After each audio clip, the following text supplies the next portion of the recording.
Buenas tardes amigos, sean todos bienvenidos a este nuevo live de Laboratorios FC Pharma, FC Salud, como todos los martes a las 2 de la tarde que estaremos compartiendo con diferentes especialistas de la salud para conocer sobre diferentes patologías. El día de hoy estará con nosotros la doctora Yamilet Ríos. Ella es especialista en ginecología, reproducción humana, fertilidad obstetra y además es docente de posgrado de la Cruz Roja. Ella estudió en la Universidad de Carabobo y el día de hoy, esta tarde, estará compartiendo con nosotros y conversando sobre lesiones uterinas, un enemigo derrotable.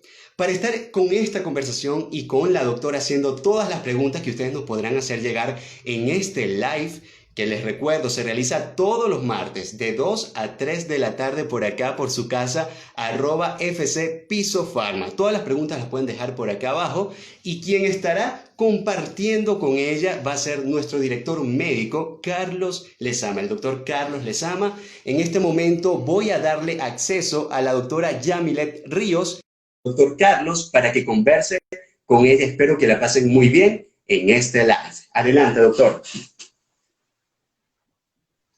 Bueno, buenas tardes, de verdad que un placer, ya la doctora con nosotros, la estoy viendo aquí en la pantalla. Doctora, bienvenida a a este live de FC Pharma. Como lo dijo muy bien Gerardo, gracias por el pase. Todos los martes de 2 a 3 estaremos por esta vía, proveyendo a nuestra gente de salud, de prevención, de información, de todo lo que tiene que ver con esta bella ciencia de la salud. Doctora, bienvenida, de verdad que para nosotros un grato placer. Yo creo que tenemos que entrar en materia, al menos que usted tenga algo que decir. Está abierto toda la palabra para usted. Buenas tardes, gracias al Laboratorio FC Pharma. Buenas tardes para el que se está conectando en estos momentos. Bueno, vamos a hablar aquí en este conversatorio de un problema que mucha gente le tiene miedo, y es una gran problemática en salud pública. Y entonces uno dice, es como que trillado el tema, ¿no? Tiene mucha tela que cortar, ¿no? Como quien dice. ¿Por qué las lesiones uterinas, específicamente a nivel del cuello uterino, doctor? Porque es un problema de salud pública. Tenemos que los tumores malignos son la segunda causa de muerte a nivel mundial y específicamente en la mujer, también a nivel mundial, pues tenemos como segunda causa de estos tumores malignos el cáncer del cuello uterino, que es una patología prevenible. Es uno de los cánceres que se puede prevenir casi un 100%. Y tenemos que buscar todas las herramientas. Llevamos bastantes años. Se dice que en América Latina la problemática es bastante, la incidencia de esta enfermedad es bastante alta. Y vemos que los programas de pesquisa o de tamizaje, que son aquellos programas donde incluimos a la mujer que se está enfermando o que se nos está muriendo, cambiamos y rotamos y nos reunimos y sigue siendo una alta causa de mortalidad. América Latina no escapa, por supuesto, de Venezuela, y Venezuela tiene una casuística igual. Nos contrarrestan con los países, por ejemplo, como Estados Unidos y Canadá, donde ellos sí han mejorado sus cifras, y esto tiene que ver con unos programas bien organizados de salud. Ellos han reducido casi un 80% más o menos su índice y de su nivel de incidencia y de la mortalidad por esta enfermedad. En Venezuela, pues las cifras como tal, la estadística, no la manejamos a ciencia cierta, hay estimaciones, y se estima que en el país 5.000 casos nuevos cada año se registran, y de estos 5.000, 1.700 aproximadamente de las mujeres mueren. Quiere decir que nosotros estamos en estos 30 años, si hacemos una evolución retrospectiva, estamos como que no avanzando en los programas y algo nos está faltando, aun cuando nos reunimos y nos reunimos y nos reunimos. En América Latina, el país que más o menos tiene una tasa un poquito baja es Argentina, y a nivel mundial el país más afectado es México y la India. Entonces, pues, Hay otra cosa que hay que recalcar, que es un país donde América Latina, el sector más afectado es las mujeres que tienen un problema de socioeconómico, un nivel bajo. Eso denota también que es un país empobrecido si la casuística es muy alta. Entonces se convierte en un gran problema de salud pública. Bueno, doctora, yo creo que ha hecho un preámbulo maravilloso de prevalencia y de casuística, sobre todo en el país. Eh, una vez más, nosotros en Venezuela, faltos de tener prevalencia, sería interesante que en algún momento, conjuntamente con la Sociedad de Ginecología y con otras entidades, busquemos la manera de saber cuántas personas sufren de este tipo de patología, de estas lesiones uterinas.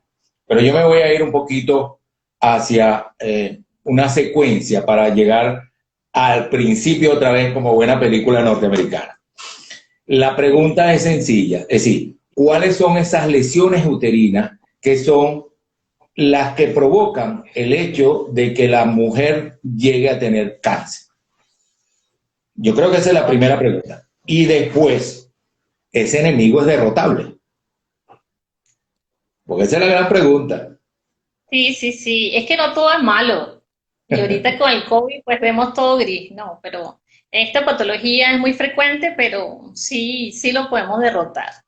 Las lesiones uterinas entra en el globado muy amplio, pero específicamente a nivel de cuello uterino, porque es ese órgano que está afectado y en el cual se nos mueve la mujer aquí en Venezuela, seguido de cáncer de mama.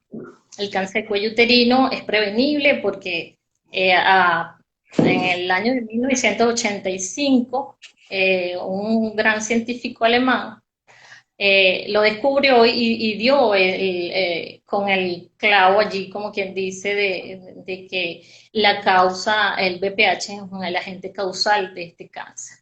Eh, las lesiones uterinas de cuello uterino, específicamente del área de cuello uterino, este, la clasificamos desde el punto de vista citológico, que vamos a hablar más adelante, y desde el punto de vista de biopsia, de anatomía patológica.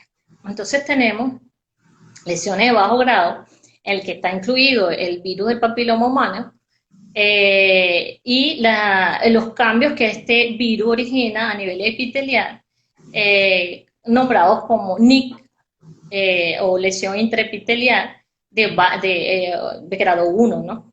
Tenemos las lesiones de alto grado, y esto tiene que ver con el NIC2 y el NIC3. ¿Qué significa esto? Que el virus del papiloma humano, infecta a la célula y origina unos cambios allí en el epitelio. Este virus no se asusten por las palabritas, pero este virus es epiteliotrópico y mucosotrópico. Esto quiere decir que él es susceptible a la infección del epitelio y de mucosa. Esto quiere decir que me infecta todo el área de piel, y estamos hablando del ano, de la vulva, del pubis, de la área perianal. No respeta más adentro, y entonces vamos con la mucosa, vagina y cuello uterino. En el hombre también ocasiona, no se escapa, y lo tenemos que nombrar aquí porque es una enfermedad netamente de transmisión sexual. Y en el hombre también, entonces se infecta todo el área de su pene, su tracto genital, el escroto y el pubis también. Entonces, de manera que tenemos estas lesiones de cuello uterino divididas entonces en lesiones de bajo grado, en las que incluimos el BPH y el NIC1, y lesiones de alto grado, que incluimos el NIC2 y el NIC3. Esto tiene que ver con el grosor del epitelio, el epitelio del cuello uterino. El cuello uterino es un órgano que a través ingresamos con un espéculo, no se ve a la superficie, al ojo por ciento, sino que tenemos que introducir un espéculo en la entrada de la vagina para permitir la exteriorización del mismo y a verlo bien cuando vamos a tomar la citología y bien cuando vamos a hacer la colposcopia. Ese cuello uterino tiene dos epitelios, un epitelio exocervical y un epitelio endocervical, muy activo y más activo durante la etapa de reproducción, de la etapa reproductiva de la mujer. Entonces, vamos a dividir entonces estas lesiones en este epitelio, y el epitelio tiene capas, y aquí está la membrana basal. Todas las infecciones premalignas, porque estas lesiones son llamadas premalignas, es decir, antes de que me pase el cáncer, ¿sí? Entonces las llamamos precancerosas, van a escuchar también que las llamamos premalignas o preinvasoras. Invasoras, ¿por qué? Porque si me rebasa la membrana basal, entonces tenemos el cáncer, ¿sí?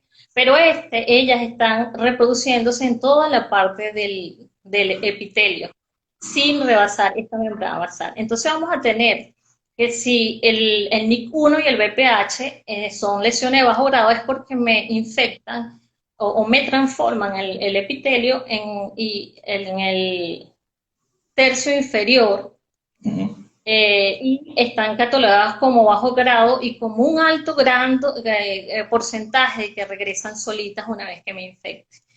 Y el segundo grado, que es el NIC2, la vamos a tener infectando o afectando más del segundo tercio del epitelio, y el NIC3 me va a abarcar un poco más de los 2 tercios.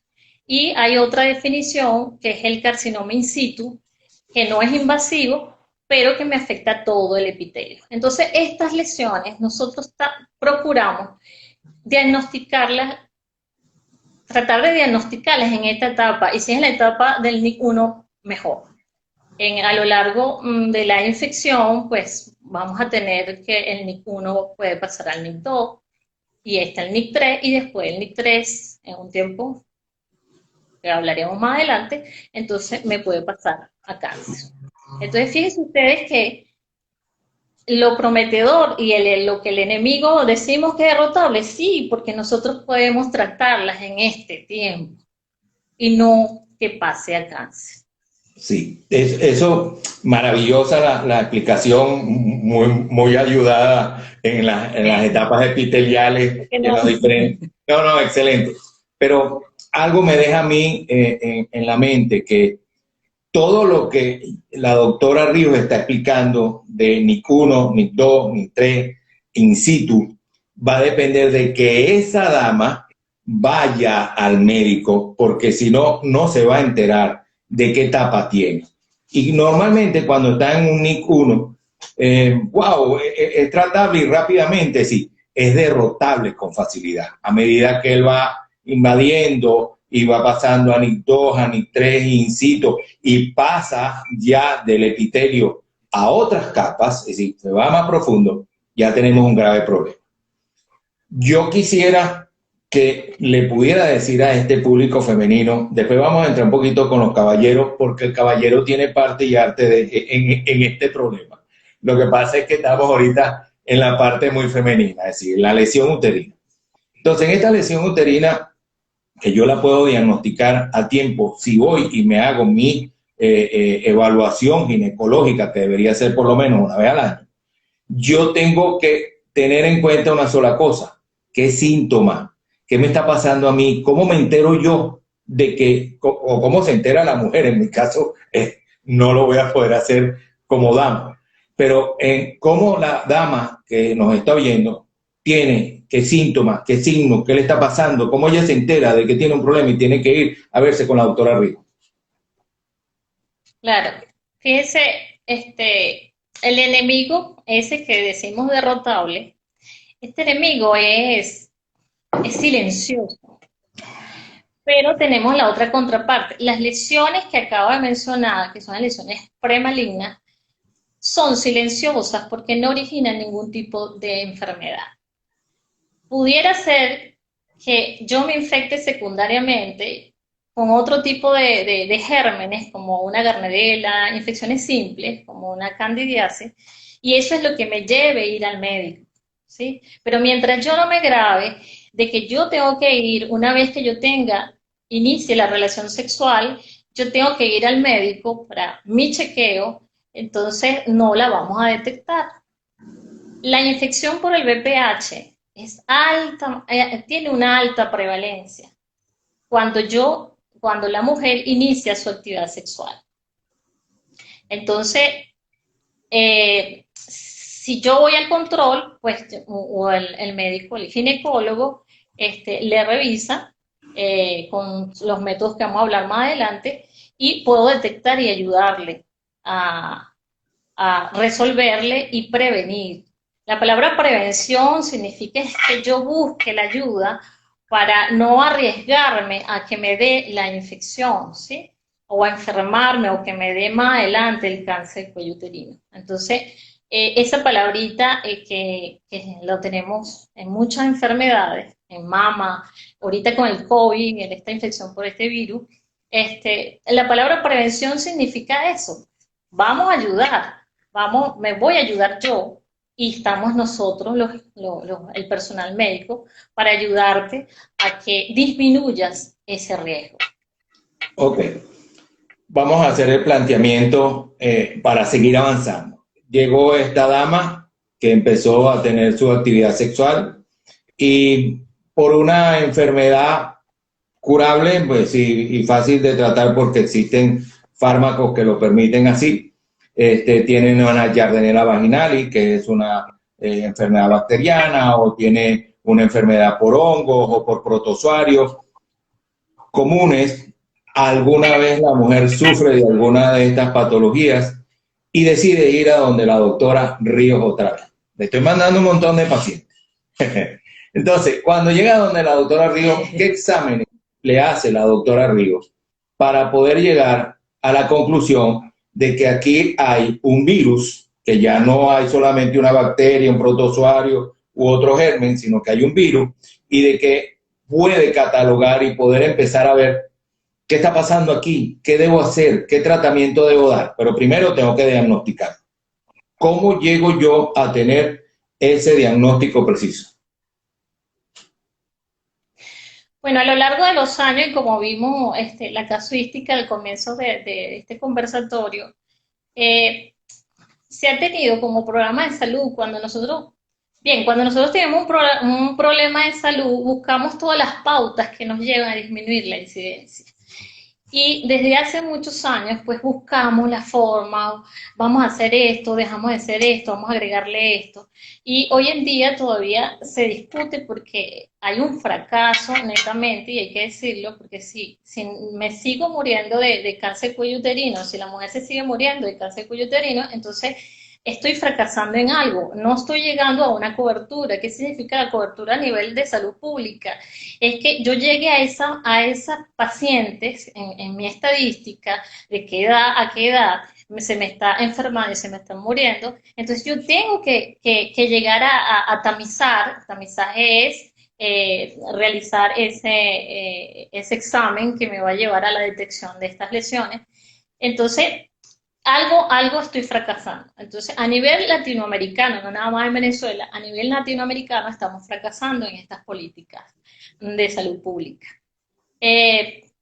Generalmente, el ginecólogo acude a la paciente, con respecto a la pregunta que usted me hizo, y en mi evaluación, Yamile Río, nosotros tenemos varios métodos para realizar esa evaluación.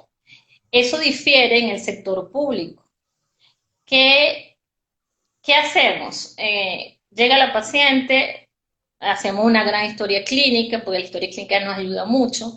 Recuerden que en el control ginecológico no nada más es la detección de estas lesiones, sino hay muchas otras cosas, pues, y dependiendo de la edad. Por ejemplo, el inicio de la edad de 14 años, si estoy iniciando la actividad sexual, pues es también buscar la forma de planificación, de ponerle, de indicarle anticoncepción, etcétera, etcétera. Enfocado en el tema de las lesiones intraepiteliales, hay dos métodos que Yamile Río, los tiene como complementarios. Ni uno, ni hacer uno, ni hacer otro. El método de citología cérvico-vaginal de esa área del cuello, y hacer la colposcopia, que es el método de visualización directa del cuello uterino. Y no nada más el cuello, estamos hablando de vagina, porque también nos enfermamos en vagina y también nos enfermamos en vulva. La vulva es muy olvidada por muchos médicos y también debe entrar en ese parámetro, aunque no sea una de las causas más frecuentes de enfermedad. Pero si lo tenemos allí, ¿porque no le brindamos esa salud a la paciente? ¿Sí? La citología. Hay que pasar por ahí.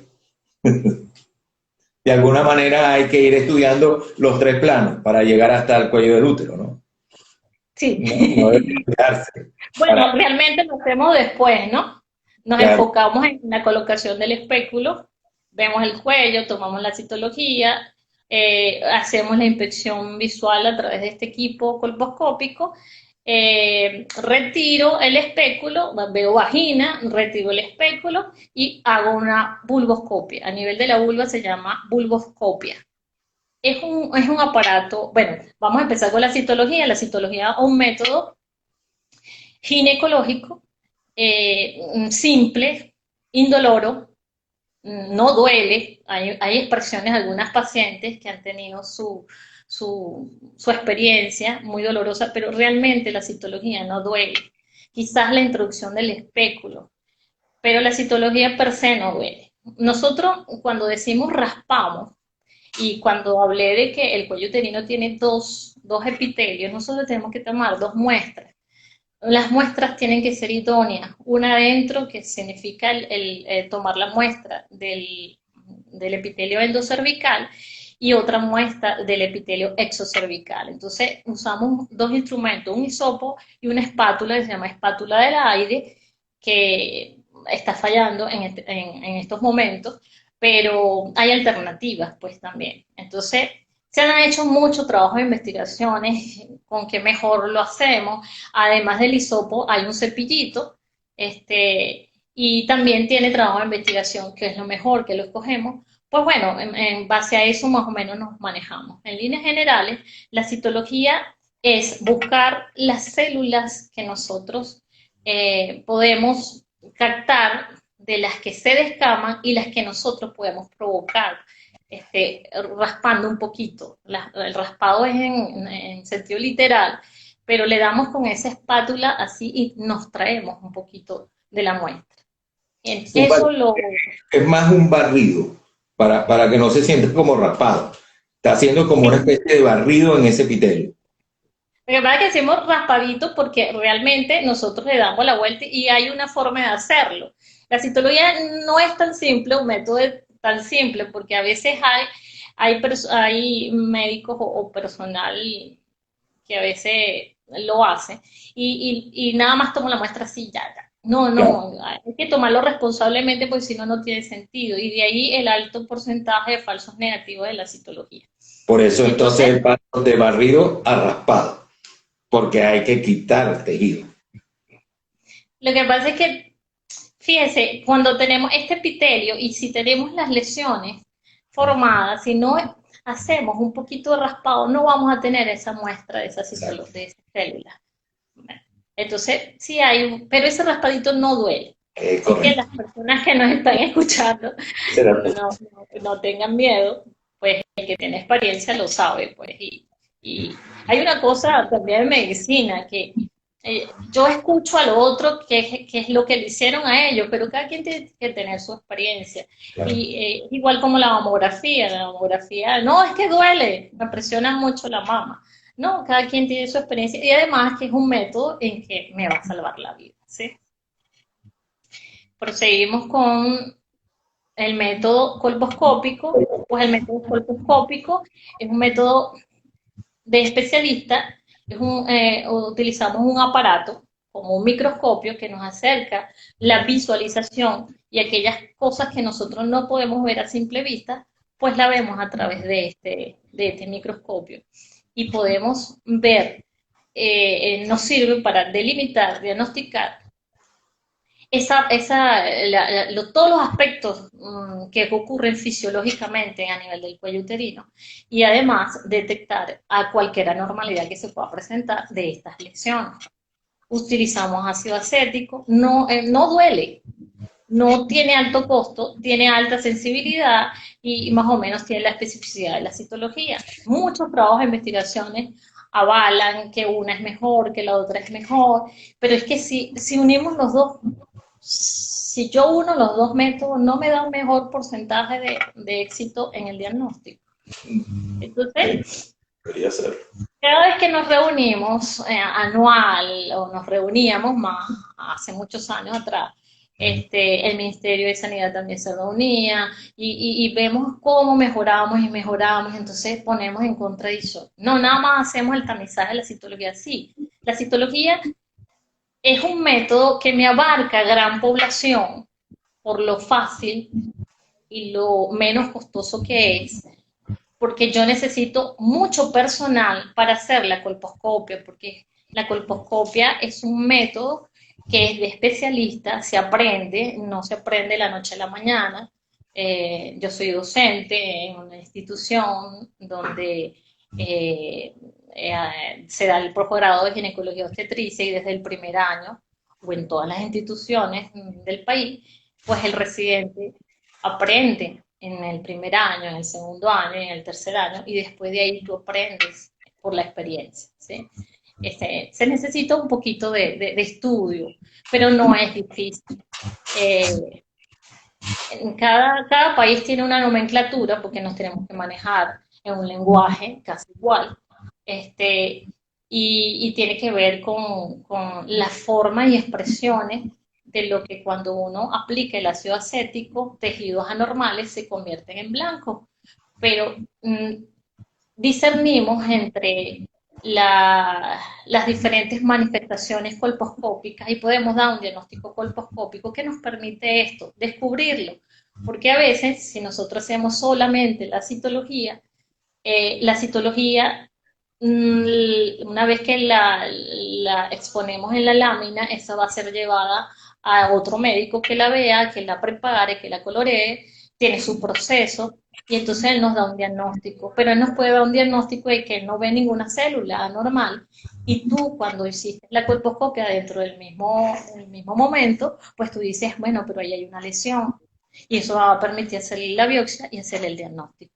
Que la biopsia, en definitiva, es la que me va a decir qué hay allí y la que me va a permitir, pues, hacer el tratamiento específico. Sí, yo estoy viendo, doctora, que nosotros encontramos como que entonces dos vías. Una es la citología, una es la colposcopia.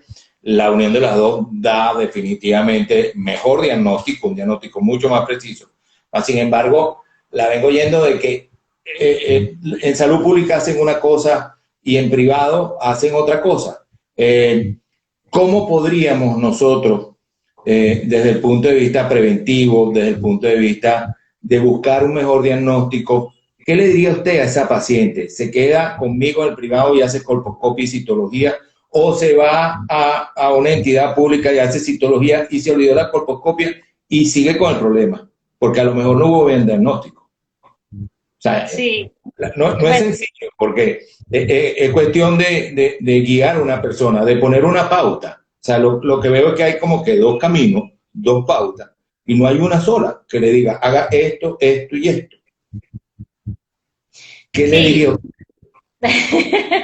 Bueno, yo no trabajo actualmente en público, le corresponde al sector público pues manejar los programas y es muy difícil, por eso le dije anteriormente que nos reuníamos y entonces no, vamos a hacer esto y vamos a hacer esto. El avance de la ciencia no se queda allí y nosotros seguimos mejorando los programas. El tamizaje con citología a nivel público pues me permite ver mayores pacientes y en eso yo puedo detectar una lesión. Pero personalmente, si yo hago ese tamizaje donde la citología hay que hacerla bien, hay que realizarla bien, hay que tomarla bien, hay que secarla bien, hay que tomarla donde es, porque si yo no tomo en esa unión que es más activa, que es esa unión de los dos epitelios que le nombré anteriormente, epitelio exocervical, epitelio endocervical, que me dibuja un poquito más esa zona rojita a nivel del cuello cuando lo veo a simple vista, y yo puedo entonces hacer mucho énfasis alrededor de eso.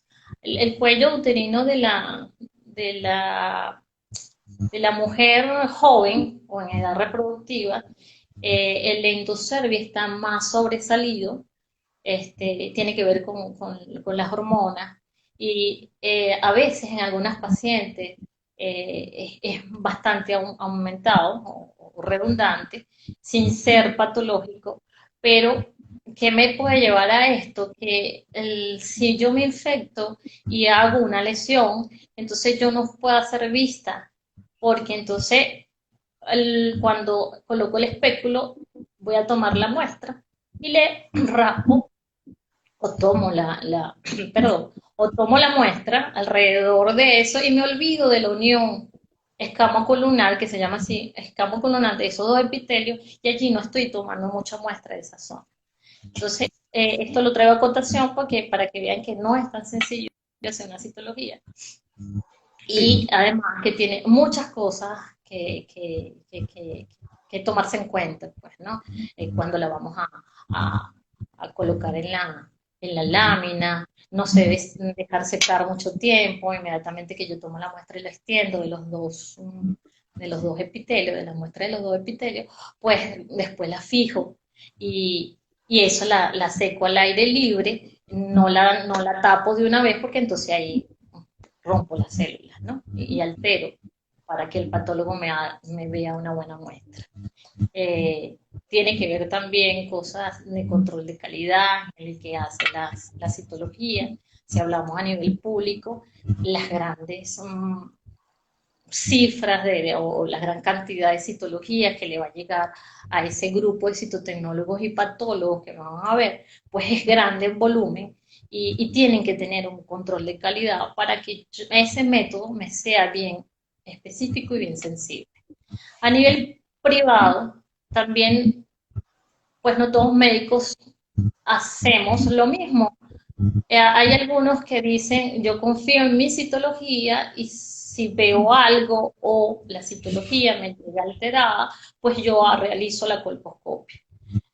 Ya me le río, yo en mi consultorio yo hago las dos cosas, porque hay una cosa en ginecología, que es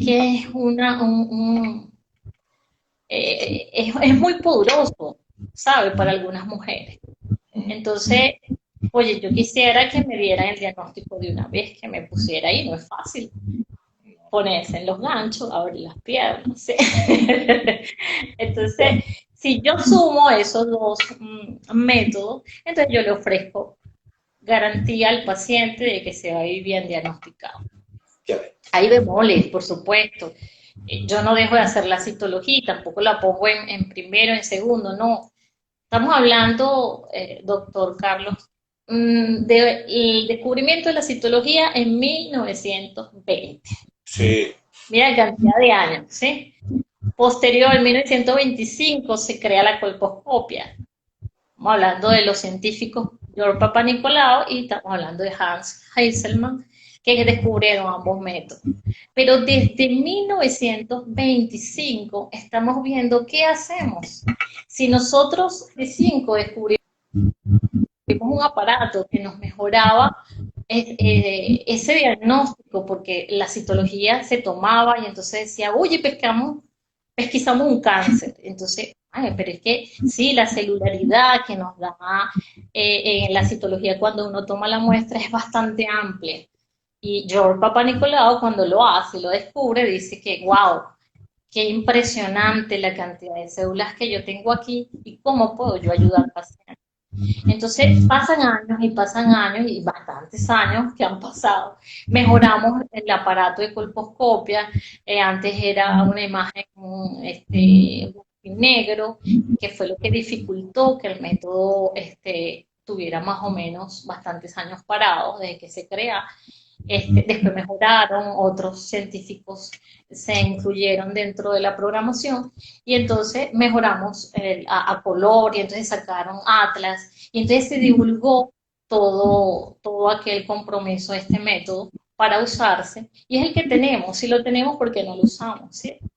Eso es correcto. Entonces, existen otros métodos a nivel de pesquisa. Recuerden que pesquisa es el paciente que voy directamente a hacerle la citología. Ojo, nosotros en la consulta privada, nosotros hacemos la evaluación, pues nunca se olviden, si me está viendo algún médico, de la mama. La mama para el ginecólogo se tiene que preparar porque la mama está incluida dentro de la evaluación, así haya un especialista que es mastólogo cirujano en que ve específicamente la mamá, pero el ginecólogo se tiene que adaptar mucho. Me estoy yendo un poquito del tema, pero bueno, estamos hablando de la mujer.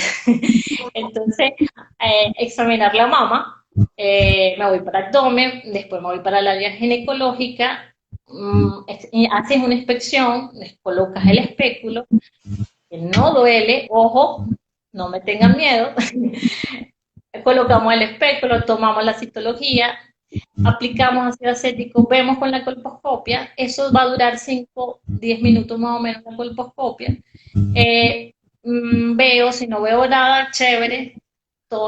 Una vez había tomado la citología, pues me voy, retiro el espéculo, hago una evaluación de vulva y veo porque también la vulva es asiento de estas lesiones del BPH, el gran virus de transmisión sexual que me ocasiona bastante problemitas en el área ginecológica. Bueno, Finalizo después con el eco, porque el eco me permite ver útero y ovario. El resto del útero, porque al espéculo vemos el cuello, pero me queda el cuerpo con el endometrio, que es un órgano también activo, y también lo debo evaluar, y los ovarios, tropa no sé por eco, pero también los ovarios los vemos, y entra dentro de un protocolo de consulta integral para la mujer. Usted me recorrió 100 años en medio del camino desde 1920 a la fecha. Y nosotros ya... No le copié. Sí, bueno, que me estás oyendo ahora. Sí, ahorita sí. Ajá. Okay. Hicimos un recorrido rápido entre... comenzamos hablando de la prevalencia, de cómo se comportaba la situación de la enfermedad dentro de Latinoamérica. Hablamos de cuándo aparece, de cuáles son los planos que están comprometidos desde el punto de vista epitelial. Hemos hecho un resumen de todo el examen que hay que hacer, citológico, colposcópico, etcétera, etcétera, etcétera, que usted lo ha hecho perfectamente. Tengo el diagnóstico. ¿Qué hago? ¿Cuál es el paso que sigue? El diagnóstico fue negativo, el diagnóstico fue positivo. ¿Cómo hago en las dos partes? Bien, el diagnóstico colposcópico me permite a mí hacer el diagnóstico de una vez, ¿sí? Y yo puedo tomar la decisión de tomar una biopsia en el mismo momento que hago el diagnóstico. Es por esto que ahorita la Organización Mundial de la Salud viene como haciendo un ejemplo o una prueba en los países africanos de incluir esta visualización colposcópica dentro de la pesquisa. Vamos a ver qué refleja la conclusión y la incluye dentro de. Yo puedo diagnosticarlo. ¿Cómo es el diagnóstico? Porque yo no puedo actuar bajo un criterio colposcópico. Yo doy mi diagnóstico así. Tienes una lesión a la hora 12, el cuello se divide en horarios, ¿no? Y entonces más o menos uno la determina o las menciona. Tengo una lesión que me va de las 3 horas a las 6 horas, o que me abarca toda la parte del cuello, o que me ocupa el labio superior o el labio posterior. Entonces, tomo una biopsia, espero el resultado de la biopsia, eso sí me va a durar, de acuerdo al patólogo, y en base al diagnóstico certero de la biopsia, en el cual yo tomé esta muestra, entonces ahí es donde le voy a ofrecer al paciente. Las lesiones, bueno, antes de que se me olvide, la colposcopia también me permite guiar en la zona donde más proclive yo vea que mejor diagnóstico voy a tener, porque a veces hay lesiones floridas donde yo puedo tener un NIC2 mezclado con un NIC1, es decir, una lesión de bajo grado con una lesión de alto grado. Entonces, la imagen colposcópica me puede llevar a tomar la biopsia en esa zona específica y yo tener mejor diagnóstico, ¿sí? A veces también podemos realizar, si la lesión no nos parece de mayor grado, pues podemos tomar con la biopsia y haciendo una exéresis, entonces hago tratamiento y diagnóstico. No me gusta mucho porque a veces vamos a incidir y creemos que es una lesión de bajo grado y entonces cuando vamos a tener el resultado de la biopsia, pues me pesquisa un NIC2 o un NIC3, que el tratamiento es más profundo. Entonces, pues me gusta detectar con una biopsia mi zona específica y posteriormente decir al paciente si se trata de un NIC1 o VPH, pues buscar el tratamiento específico, hay muchos, y si es NIC2 y NIC3, a nivel mundial tenemos las pautas de tratamiento. En esta parte también hay controversia, fíjese que el tema es bastante controversial porque no buscamos tantas cosas y todavía no disminuimos la incidencia y mortalidad. Entonces, en líneas generales, pues las lesiones de bajo grado van a una exéresis simple con algunos tipos de tratamiento, está la crioterapia, estaba el láser hace mucho tiempo, no se usa porque me lleva a mucha recurrencia, y está el tratamiento bajo el asa diatérmica, que es un aparato que me permite a través de un alambrito que me genera calor retirar ese epitelio dañado y me permite conservar la muestra para que una vez que yo lo retire vuelva a tomar la biopsia y me diga está bien retirada esa lesión y yo me quede tranquila y le brinda una seguridad al paciente. Antes decía que era controversial porque hay consensos donde dice que las lesiones de bajo grado, bien sea, recuerden, incluida el VPH per se, y la lesión de bajo grado, lesión intraepitelial a nivel cervical de bajo grado, perdón, están catalogadas como lesiones que más del 50% puede regresar sola.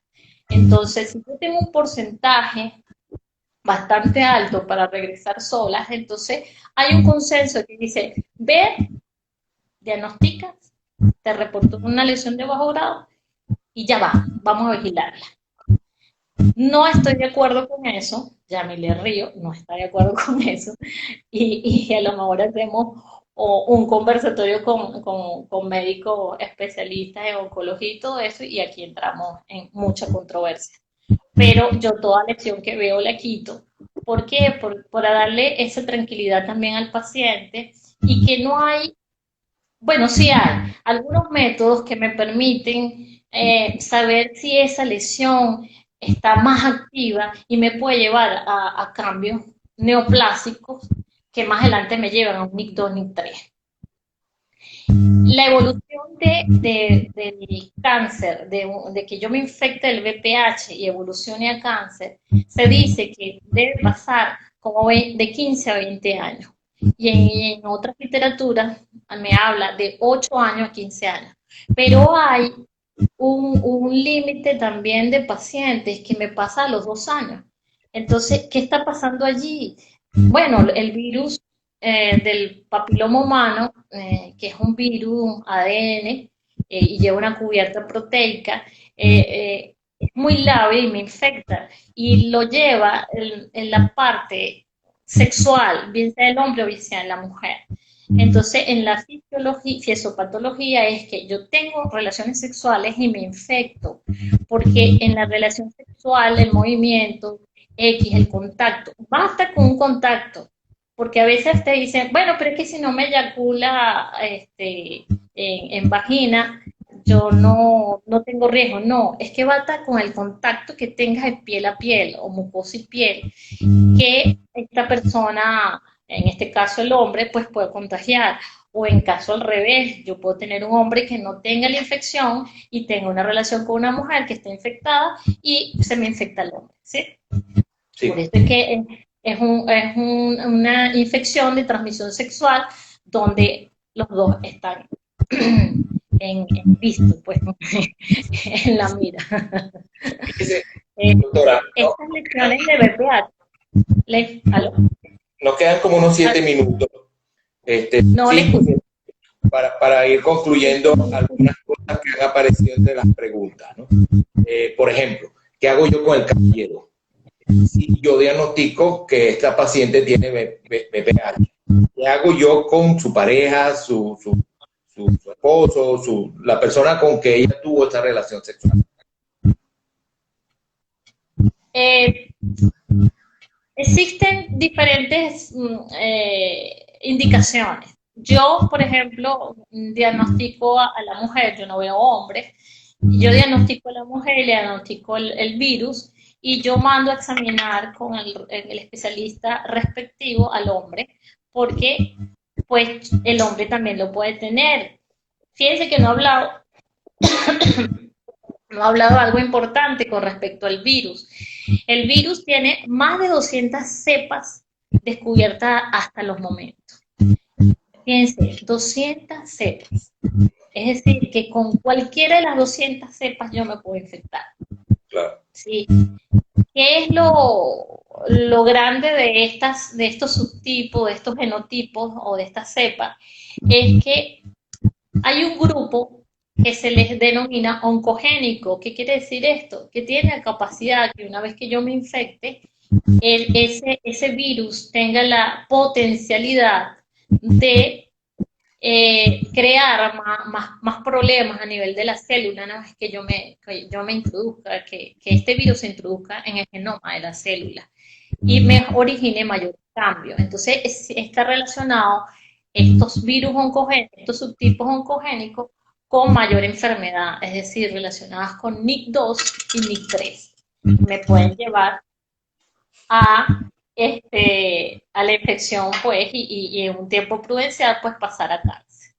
Llama la atención, ya creo que nos tenemos poquito tiempo, ¿sí? Llama la atención que en el oncológico, nuestros oncológicos de aquí de Venezuela, con cáncer de cuello uterino, entonces tú dices, inició las relaciones sexuales a temprana edad, para yo tener un margen de que me pase estas lesiones a cáncer, si más o menos el tiempo medio es 8 años, a 20 años. Entonces, bueno, hay mucha tela que cortar, pudiéramos hacer parte 2 porque es amplio este tema y con el BPH se escapa. Para finalizar, yo quiero dejar a los oyentes que se conectaron, que fíjense, desde 1920 estamos luchando por el descubrimiento de métodos que nos ayuden a pesquisar y que le brindemos mejor seguridad al paciente para que reduzcamos la incidencia y mortalidad de este cáncer, que nos embarga y nos mantiene una casuística alta. Entonces, el Rey, uno de los científicos alemanes, en 1935 decía que el desafío que tenemos en el cáncer, y fíjense que en 1935 es la indiferencia de la mujer a realizarse su consulta ginecológica.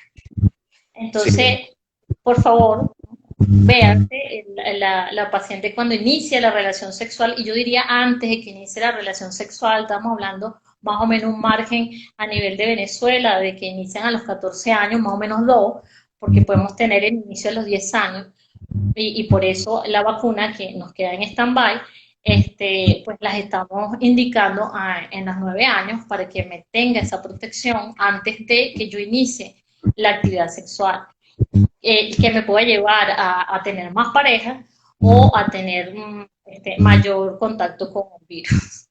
Bueno, doctora,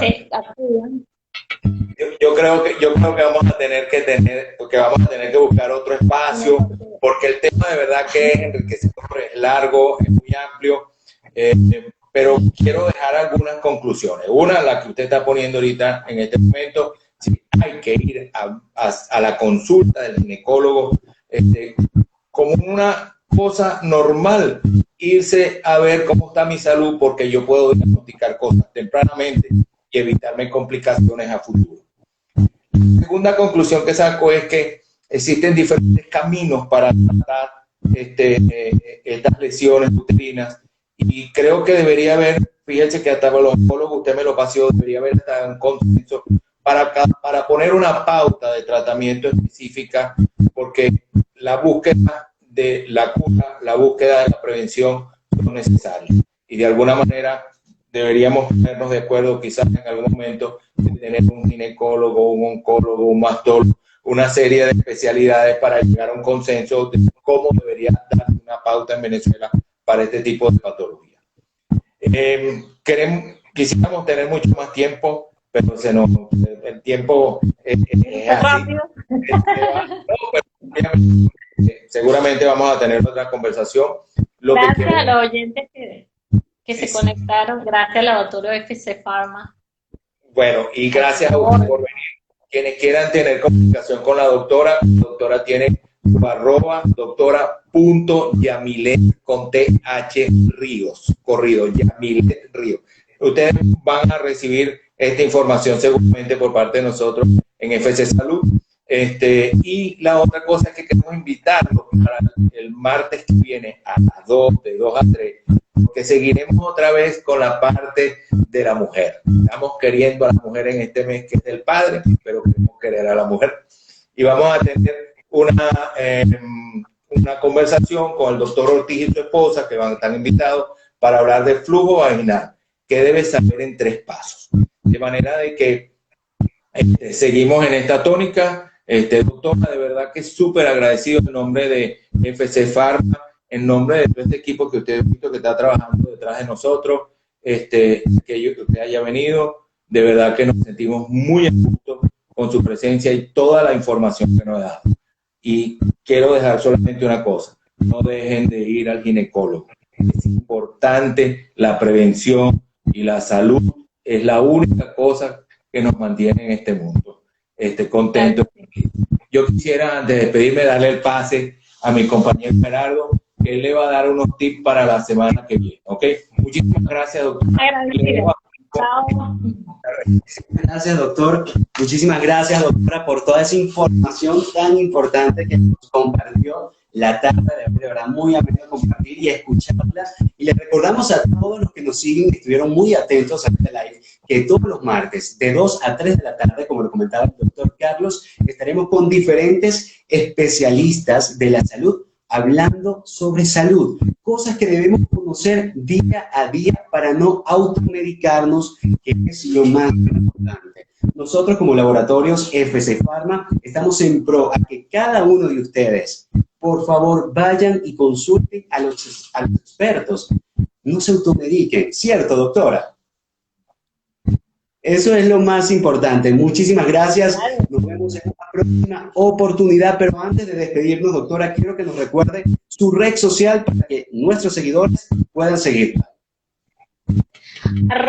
@DRA, doctora, abreviado, .Yamilet con TH Ríos. Los esperamos por Instagram y cualquier cosa a la orden. Encantada de estar aquí y bueno, agradecida pues con FC Pharma. Muchísimas gracias, nosotros agradecidos con usted. Ya lo saben, nos vemos el próximo martes a las 2 de la tarde en esto que es FC Salud. Hasta luego, doctora, nos vemos. Chao.